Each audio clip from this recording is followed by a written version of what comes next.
All right, what's up, everybody? Will here from Flow Candy. Today, I got another great breakdown for you. We are breaking down Goli. This is a really famous gummy brand, supplement brand. Um, they're really the number one. They're the best-selling Ashtwanga. I don't know if I pronounced that right, and apple cider vinegar gummies, maybe even supplements online right now. And before I dive in, again, you can get all of this here flowcandy.com/Goli brand breakdown. I'm gonna put the link in the description, but you'll be able to access the audit or the swipe file, the breakdown I have here, as well as the audit. So you can access all of this totally for free. So yeah, let's dive in. At first, I want to just start at the top here.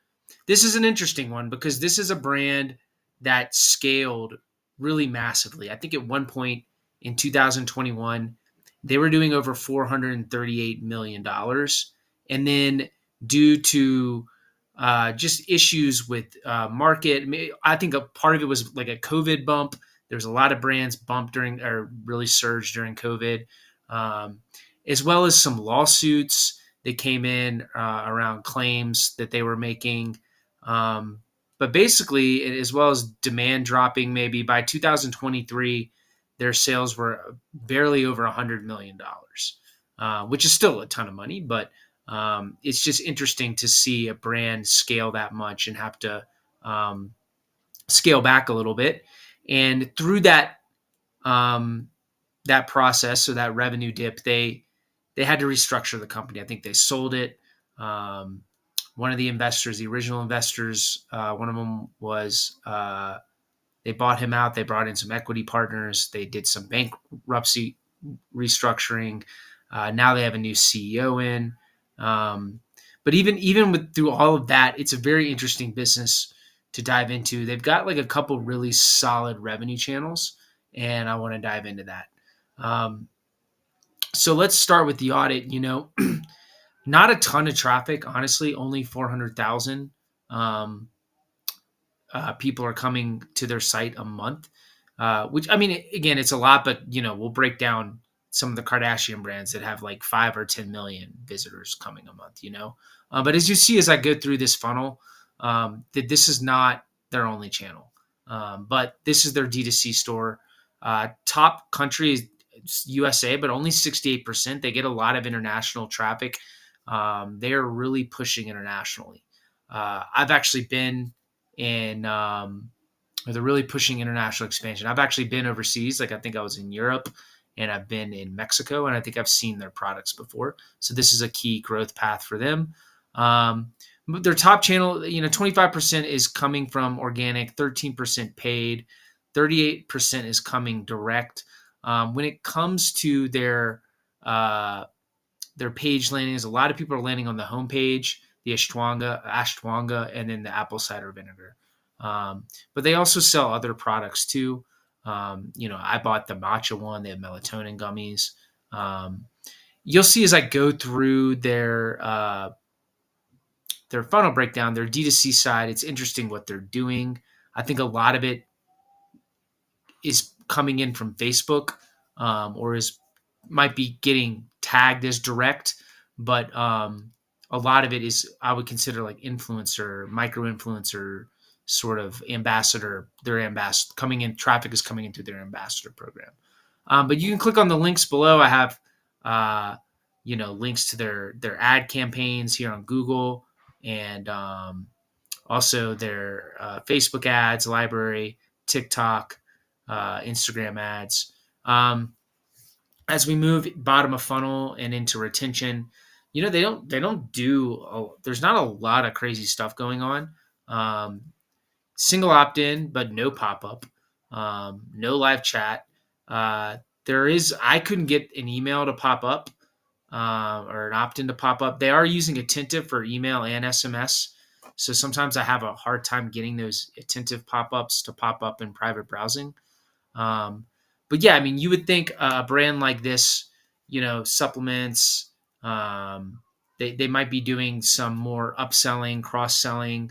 Not a lot of that is going on the site. There was no exit intent, cart bumps, checkout bumps, post-purchase bumps, none of that. Um, and I did get an abandoned checkout flow updated. I just got it this morning, so I need to update that. But no bounce back flows. I didn't even get a post-purchase flow. Um, Basic Shopify shipping notification emails, very basic newsletters that I'll go through, but still pretty advanced.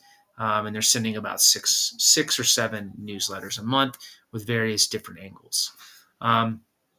So with that said, let's jump into the breakdown here, where we can sort of really visualize what's going on. Let me just move my browser over here, and let's dive into the traffic a little bit here. So I talked about 400,000. The channels coming in. A lot of it is coming in social, and a lot of it is coming in Facebook. And I think certainly what's happening on the D2C side, I think what's going on, a lot of it is these sort of paid ads or these paid sponsorships. Like, let's look at this one. So this one is an example. Tamaris with Goli. She is some sort of influencer, micro influencer maybe. She gets her own link, and you could see when you click on it, it is applying Tamaris's discount code. So you're getting that, as well as she is getting attribution for the sale. And I think this is she's basically an ambassador. And they're doing this not just on Facebook. I think TikTok, this is a similar strategy that's going on as well too. But yeah, I mean, I think this is really driving a lot of their traffic D2C. You can see it's a pretty solid program. You get instant payouts. You earn 15% commission, plus 20% on referrals. The average order value is $50. So, you think about it, you make, what's the math here? 15% of 50, you're making $7 a sale. So I think this is really the main driver of their traffic. It doesn't always show that in the stats just because it's coming in a lot as direct. But I do think that this is really, it's similar thing on TikTok. If you go look, like, there's a lot of videos on TikTok, and I'm going to talk about TikTok in a second because this is a big part of their growth plan. All right, so that sort of breaks down the traffic. I'll go through the D2C store side first, but they really have, I would say, four main channels here. Really scaled up 4 channels. It's hard to see. This is why I think it's respectable, even though they've had a lot of, they've gone through lawsuits. Their revenue has been, literally cut in half. They still drive a decent amount of traffic, and they still have like really scaled up business, really scaled up channels. We'll start with the D2C side. Again, nothing crazy going on here. It's a very basic site. Again, I said no pop up. The product pages I do think are pretty good. They have this massive checkout now button. And then as you scroll down, there's this sort of, I don't know what you want to call it, but some sort of module where you can select between subscribe and save one-time purchase. You can, try different packs. And you'll see this a lot in supplements, Nutra. Doing a little bit of cross-sell, a little bit of social proof, nothing like crazy on the product pages though. And then after that, I was logged into Shopify. I mean, I put this like, do you have yes or no subscription? They do that, but I tried both and they both go to Shopify checkout. I don't know if they're using Shopify here, to be honest with you. I think it might be something different, but it goes to, I was logged into Shop Pay, excuse me. And you could see that that was that had me sort of uh, again, it skipped the cart, and there was no cart, so no cart bumps that you see a lot, and no checkout bumps either. Um, as you move into the checkout, or as you uh, complete your purchase, again, very very simple thank you page. No NPS surveys, no further cross selling. It's a very very basic setup.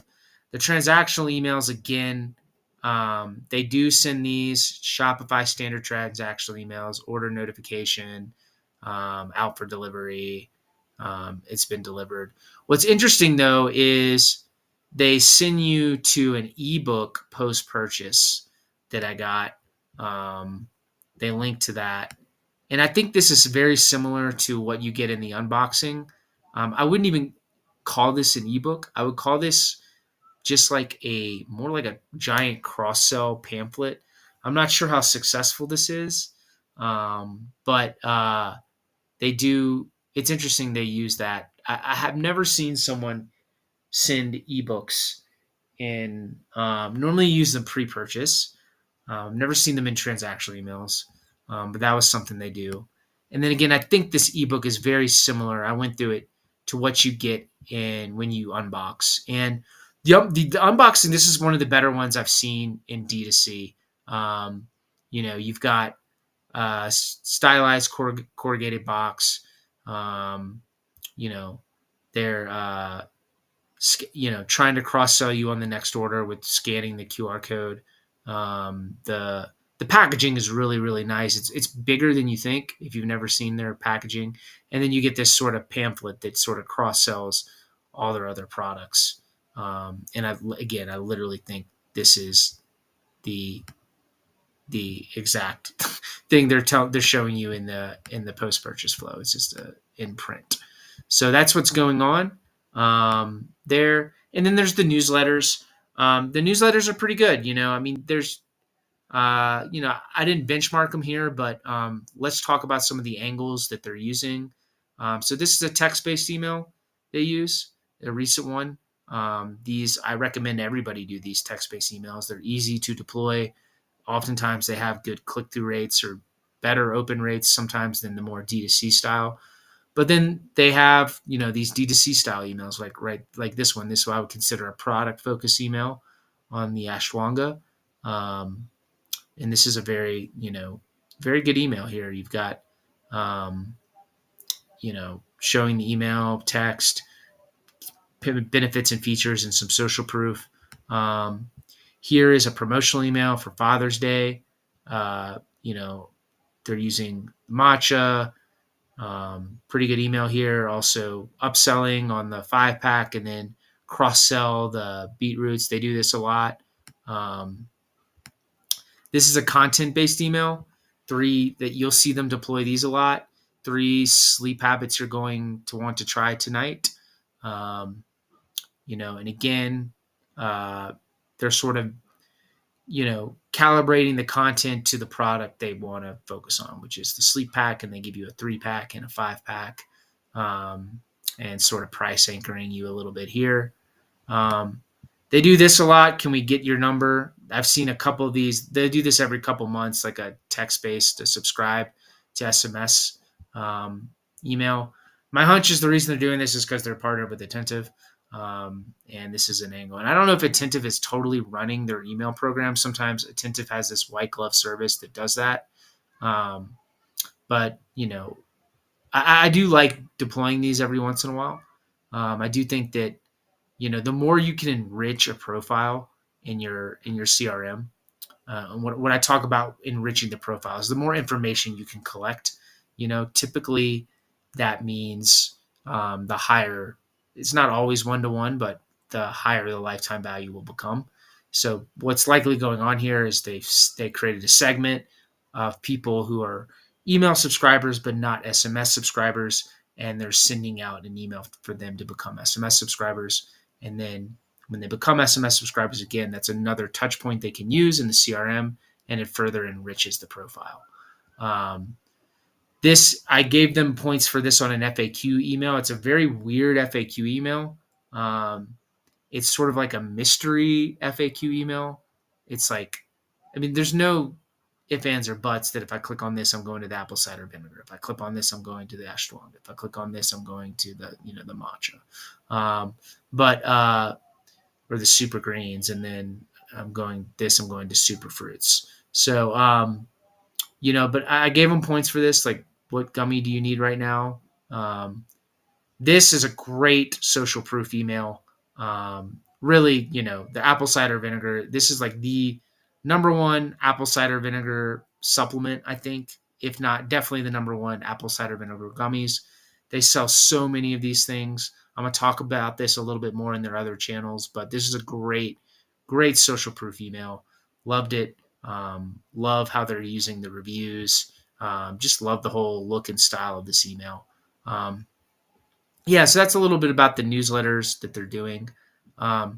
Let's talk about some of the other channels. And the first thing I want to talk about is their TikTok shop. I think that this is something that they're really post like restructuring the company. This is something that they're really focusing on. And this, they are one of the top 10, definitely top 10, if not top 5 brands I've seen or in terms of sales on TikTok shop. They're doing millions of dollars a month on TikTok shop. It have rumored to be doing 4 or 5, sometimes $10 million a month through this channel right now. So this is a very, very big channel for them right now. They're really scaling it up.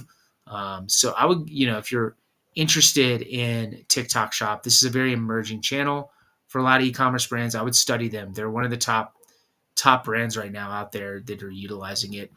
TikTok is great for health and wellness. So it makes sense that this is a channel that they're really focusing on. Another channel that they've really, really dominated in is Amazon. Their apple cider vinegar and 300,000 reviews on this product. The ashwagandha, 55,000. I think both of these listings alone are doing over 75,000 orders a month, maybe even over 100,000 orders a month on these listings. These listings alone are, again, $2, $3, $4 million a month in revenue from Amazon. And again, they have a whole other product suite too. They have their TikTok shop, they have their D2C side. So definitely study their Amazon business. It is really quite remarkable how scaled up both these channels are. You don't see. Normally, I see like a brand will scale up D2C and they're trying to figure out retail, or they'll scale up D2C and they've scaled up Amazon and they're trying to figure out retail. It's rare that I see a brand have 4 kind of scaled up channels. Like I said, we talked about TikTok, we've talked about Amazon, and now let's talk about retail. I think they're in something like 100,000 retailers. They're in all the big ones, okay? Target, Ulta, Walmart, CVS, Walgreens, and they're really pushing internationally. Like I said, when I was in Europe, I saw Goli. When I was in Mexico, I saw Goli. So it's a very, very, very scaled up brand. Each one of these things, and I talk about this a lot just from my own experience working with large, mid-market, and enterprise scaled up brands. It's like they have these channels, but each one of these channels is like their own little business. The D2C side could have a totally different customer lifetime value and customer acquisition channel than the Amazon side. You could have, your inventory in Amazon. It's in a totally different place as your inventory in your D2C side. The retail side is a totally different business. They're not purchasing per units. They're purchasing in large bulk. They pay, on net 90 terms. So again, it's a totally different business. And the TikTok shop, I'm one of the TikTok shop. It's similar to Amazon. I don't think you actually keep the customer's email address. I forget. In this way, it does mirror the D2C business and the Amazon business a little bit. But again, it's a totally different channel, totally different business. So it is literally like, even though it's the same product, you're kind of managing 3 or 4 different businesses here. So yeah, that's the breakdown of Goli. Really, really cool, fascinating brand to talk about today. Again, scaled up to over $400 million. We're probably on track to scale up to $700 million, then cut back to 118 million around in 2023, and have gone through some restructuring. I'm not sure what their revenue was in 2024 or what run rate they're on in 2025, but I think if I could think about one thing that could really improve, it would be the D2C side business. It does seem a little bit basic. Um, when you compare it to some of the other large scaled up supplement brands with the cart bumps and the flows and the newsletters. But yeah, I mean, still a very, very scaled up business, very, very good at driving traffic, and then really, really good, really exceptionally well run Amazon business, very well run retail business, and really on the cutting edge with TikTok Shop. So if you're interested in that, I'll go look and see what they're doing there. All right, well, that's it, guys. I will see you on the next breakdown. Remember, you can get all of this at the link below. I have it all out there, so you can access this. You can access the audit I went through, totally free. Just click on the link below, and you'll get access to this. Thanks again for watching, and I will see you on our next breakdown.